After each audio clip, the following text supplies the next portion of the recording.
everybody, it's Thursday afternoon, it's the 4th of July.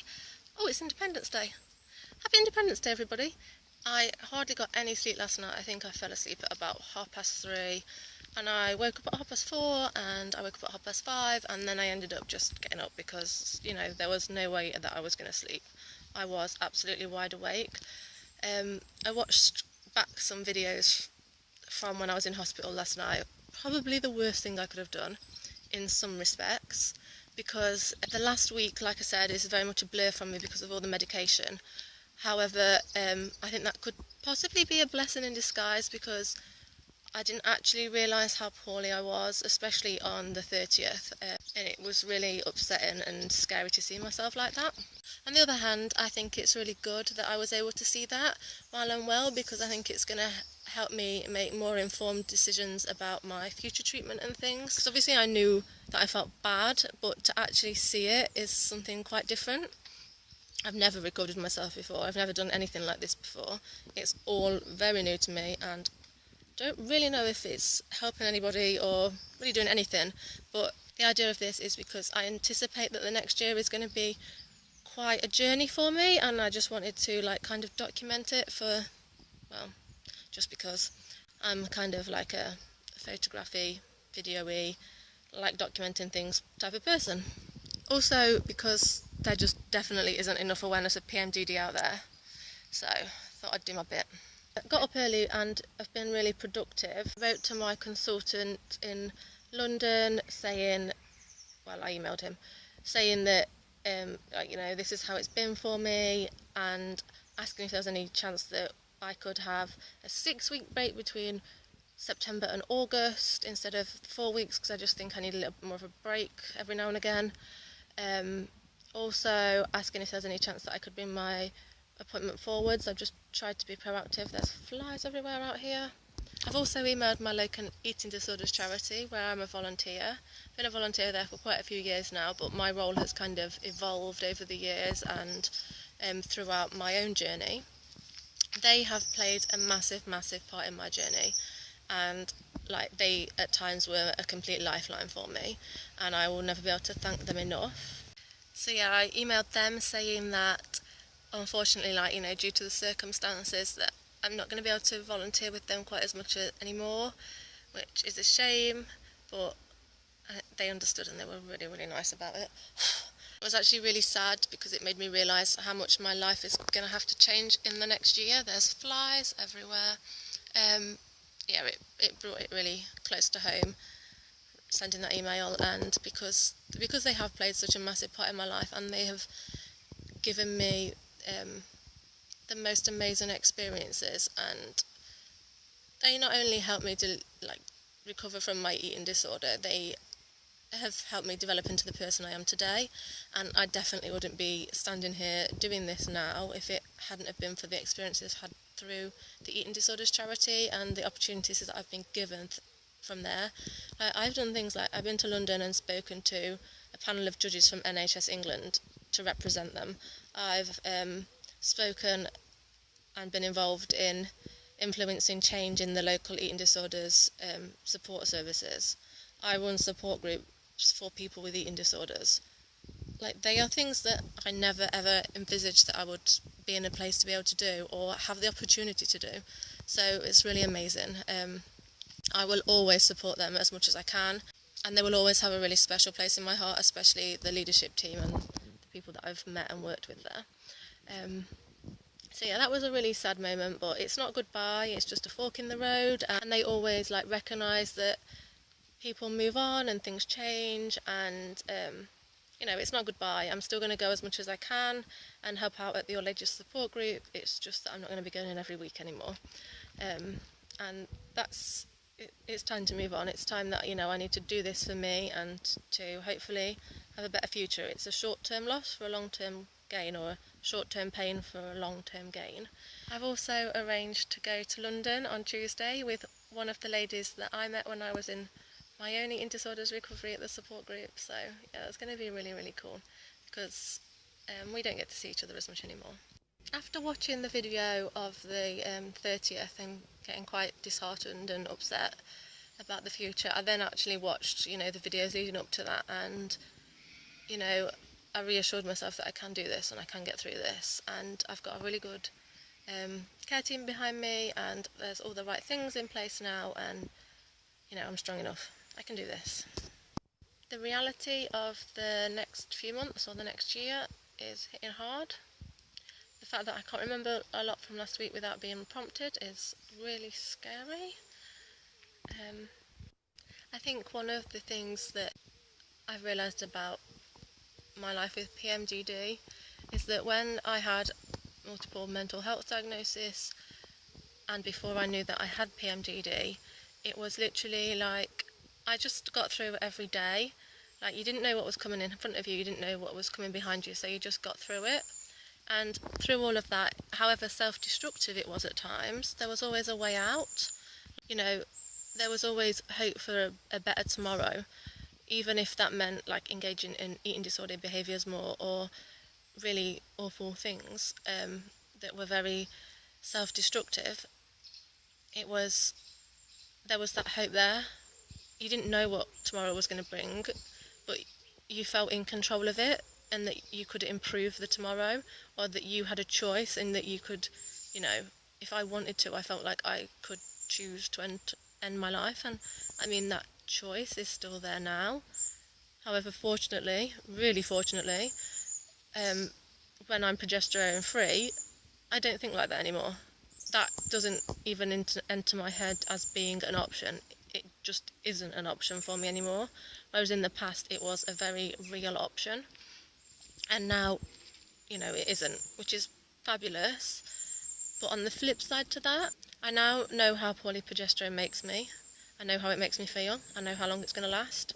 I know what the cause is. I know it's the progesterone that's making me feel like that. I also know how good life can be. If you didn't know how good it can be in the first place, then what have you got to compare it to? You don't have anything. You just bumble through, not knowing that your life is any different to anybody else's. You think that is normal. I mean, it is your normal. So why would anybody else not have those thoughts and not experience things in such a negative manner, and not struggle with things so much, and not become so anxious and so tired and all of those things? What, you know, why would you see that you were any different? So now, you know, I know how good life can be. I know what progesterone does. I know how bad progesterone makes me feel. And I also know exactly when I'm going to feel that bad, and how many times, you know, in the near future I'm going to have to go through that. And that's a really hard thing to face up to. But I know that I can get through it, because there isn't an option. I have to get through it. I have got way too much still to do in my life. And yeah, just too many things to do for it not to be an option. Like, you know, it is what it is, and you just have to make the most of every day that you can, you know, have a good day. I think a lot of making my life work and making it through is going to be about planning, organisation, being realistic, and writing lists. Lists have become my best friend, because if I can't remember anything, if I write everything down, then I can tick it off. Even things like, I've got a chart with my meds on, so I can tick it off, so I know if I've taken them or not, because I purely and simply cannot remember, even if I've got alarm set. So my hair, I normally always wear it straight, but I have to keep wearing it in like a French plait at the moment, because it's gone so thin, and as my mum describes it, like rat's tails. It's really nice of her, isn't it? Way to make me feel down. But yeah, no, I love her for it. I know that she's always honest with me. Yeah, she's like, you need to get your hair cut. It's like a rat's tail.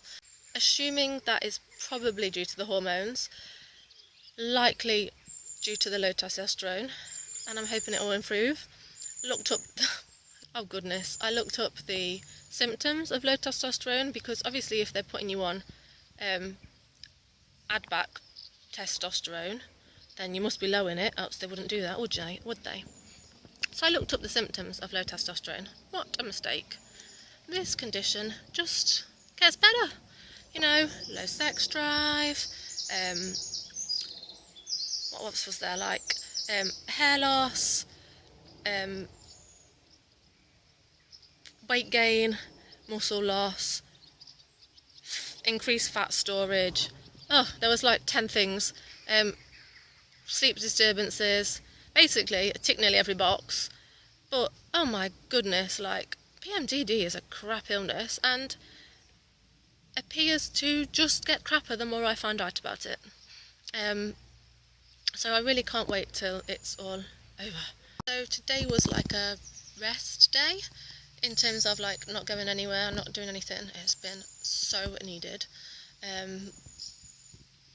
Like I said, caught up on loads and loads of like life admin and things that I really needed to do from the last 2 weeks. The other thing though, like I just walked for about 10 minutes while I was on the phone to my friend, and I am just like as exhausted after walking for that 10 minutes, legs like in my legs, as I would be after I had ran like for about an hour a couple of months ago, which is really ridiculous and it's the most frustrating thing ever for somebody who loves running. Like one of my main coping strategies throughout all of my life, well, the last 15 years, has been running and exercise. Yes, I've had my problems with running and exercise, but throughout it all, it's the thing that's kept me safe, the thing that's kept me. That when anything was going on, if I ran, it made it better. I could run out the anxiety, I could run out the anger. It was therapeutic. I talked to people. I could be really honest with people when I talked because I didn't have to make eye contact. And, you know, my GP and my care team, they used to say to me, Emily, go for a run and then ring me back. And yeah, it was the lesser of the two evils when I wanted to overdose. Going for a run was a damn sight safer than staying in the house where the medication was. So I used to go for a run, and I would run and run. I could be out the house for hours. I would walk, you know, that's how I increased my distance, and that's why I then used running a marathon to raise money for the eating disorders charity. Like, I didn't see any other thing like running in some ways saved my life. It really did.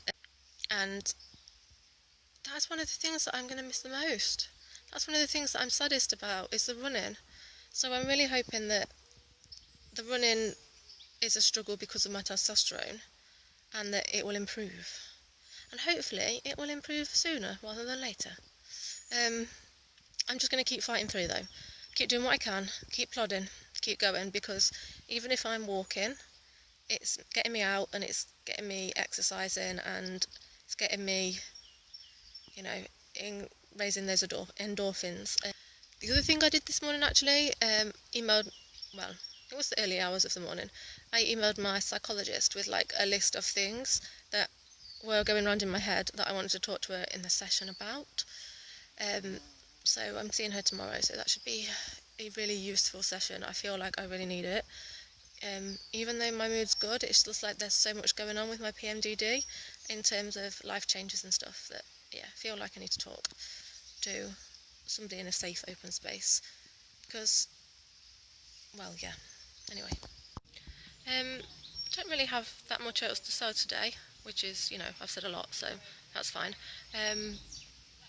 And I will probably update tomorrow, but it might be really busy because I'm going to psychology and then maybe going back to my mum and dad's and then meeting my friend for coffee and a catch up, and then I'm going to volunteer at the eating disorders charity. And then I'm going home. Yay! First day at home, first night at home, and I get to stay there for like 3 weeks. I'm quite excited.